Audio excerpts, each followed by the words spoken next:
What have you generally seen great in Indian founders? The level of talent there is phenomenal. I mean, the students here are... India's been very important to Y Combinator for the last 10 years. Over the last 10 years, we've been fortunate enough to fund 4 companies that are multi-billion-dollar companies now. I'm pretty sure as the world of AI is changing, hiring standards are also changing. And what companies look for in the computer science engineers of tomorrow? One, I would become really good at using the AI coding tools. Figure out how you can get enough tokens. Second is to become an expert in the cutting edge AI stuff. And the third thing is to build your own project. What are some common things that you've seen in great applications, and how should a student founder actually think about applying? Sure thing. I got an answer for that, and it's actually very closely connected with your mission statement at Polaris, if I understand it. Hello, and today we are with Jared. He's a partner at Y Combinator, and I think Y Combinator is any student's favorite program to apply in the world. Any student founder who ever starts up, Y Combinator is one of their first dream lists. So we thought that we'll have Jared on the chat with us. Welcome to India, Jared, and welcome to Polaris. Thanks so much for having me. Yeah, absolutely. We'll talk about you.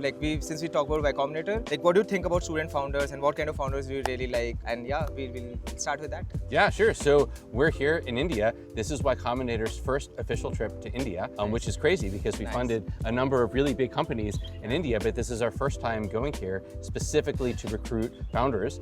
And I just got back from a 4-day trip across India where I went to several of the IITs and I got to meet with students there.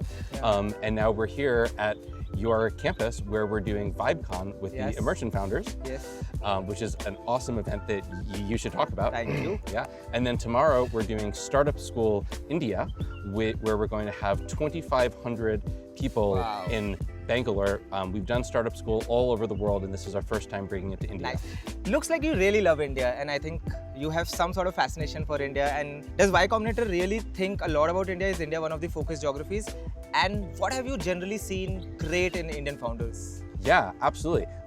India's been very important to Y Combinator for the last 10 years. Over the last 10 years, we've been fortunate enough to fund 4 companies that are multi-billion-dollar companies now. Grow and Misho recently went public, and Razorpay and Zepto are not far behind. And so we've seen unbelievable talent from India. We also have a number of newer companies that are not as well known as those companies yet, but we think are going to be the next billion-dollar YC companies to come out of India, including Emergent, which is here running VibeCon with you. And so we're very bullish on India. That's why we flew 10,000 miles and are running this 2,500 person event tomorrow. No, thank you for coming to Polaris. In fact, as a kid, as a young entrepreneur, 10 years back, I tried to apply to YC a couple of times. Unfortunately, we could not make it. Our mistake. Sorry about that. So we try our best. But for any student entrepreneur who's want to becoming a founder and who wants to make great products and change world and bring some sort of a positivity in the world, and I hold that more important, or at least as important as financial success. If they want to apply to Y Combinator, and let's say if a Polaris kid wants to apply to Y Combinator and they have a good idea, what does a great application look like? What are some common things that you've seen in great applications, and how should a student founder actually think about applying to Y Combinator? Sure thing.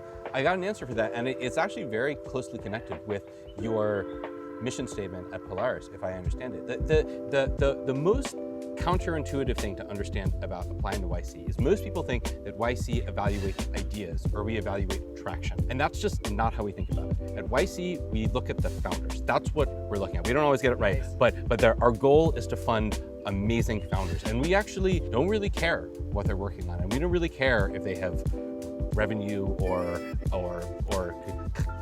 customers yet. And what we're really looking for in founders is we're looking for people who are builders. We're looking for people who love to build things. We're looking for people who are not just coming up with ideas. They're going out in the world and they're making their ideas happen. They're launching their products. They're going out into the world. They're getting users for it. And my understanding is that's exactly what you're teaching at Polaris.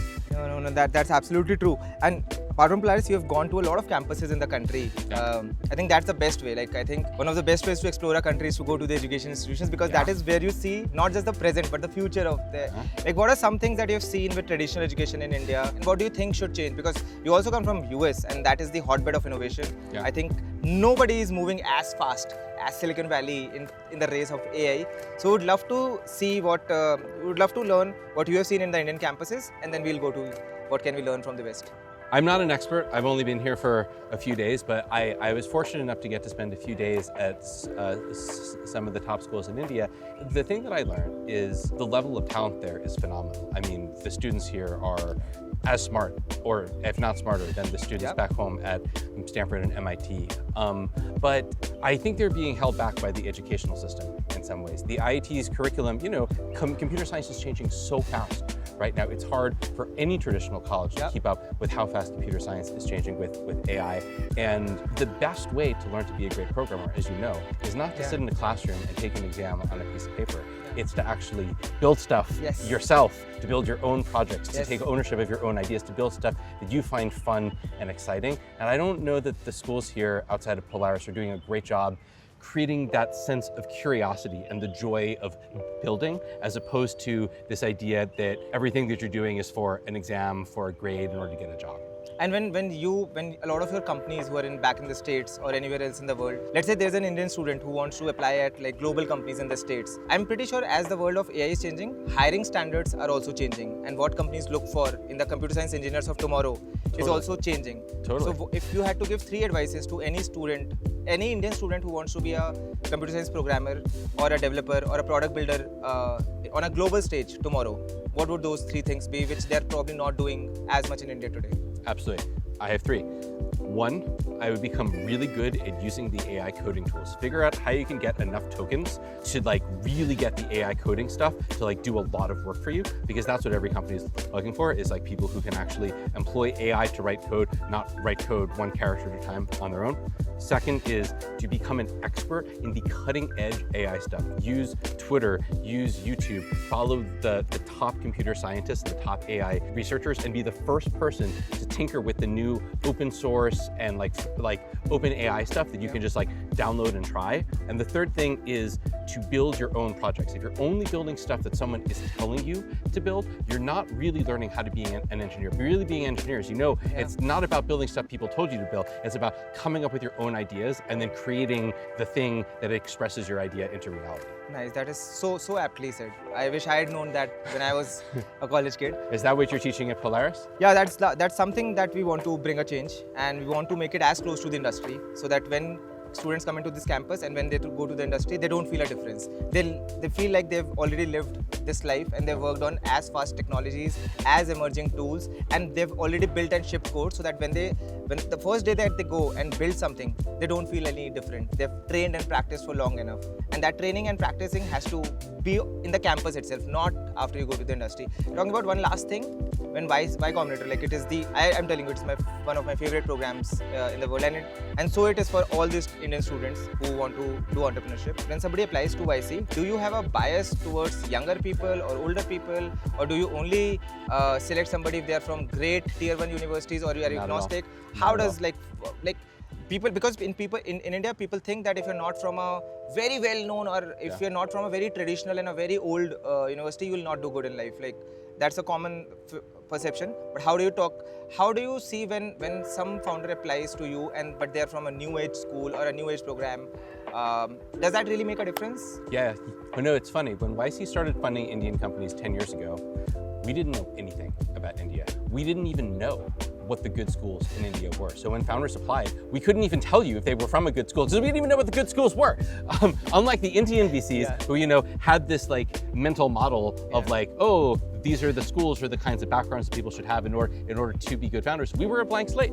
But what we did know how to do was we knew how to recognize true builders, people who had a true builder spirit, who just loved creating great software and were great programmers, because that's what YC is all about. And so that's what we were looking for back then. And I think that's part of how we ended up funding really epic YC companies like Misho and Grow and Razorpay and Zepto, is precisely because we didn't have any biases against people from unusual backgrounds. We were just looking for people who were smart builders, and that's what we're looking for too. And so I would consider any founder coming out of Polaris to be on the same level as a founder coming from one of the country's older institutions, because you guys teach people how to be builders. That's great. And outside work and outside professional stuff, what is that one experience in India that you are actually looking forward to? It could be one dish, it could be one monument, it could be one city. What are you doing? I know that your schedule is packed like anything, but what is one thing that if we want to treat you to some Indian experience, what can we treat you to? Well, I'm only here for a short trip, so I'm not going to get to do anything fun on this trip, but I did a few years ago get to go to an Indian wedding, which is a week-long extravaganza and the best wedding I've ever been to. It was incredible. India does weddings better than anyone. Yeah, it's like a carnival. It's Yeah, like a it's vivid, colorful Incredible. carnival. Yeah, there were fireworks. It was incredible. Fireworks. You must have elephants, done this in amazing. northern part of In the country. Goa. In Goa. Yeah, that is where all the destination weddings in the country, like Goa is a hotspot for that. Just one last thing, and how's the school schedule? You are in Bangalore today, and now what do you want to do after this? Well, I'm going to judge the VibeCon hackathon that you're doing at Emergent, and then we're going to do startup school tomorrow. All the best for startup school, and all the best for carrying forward the brilliant legacy that YC has created, and all the best to anything, and always happy to help. Thank Cheers, you. Jared. Thank you. Namaste.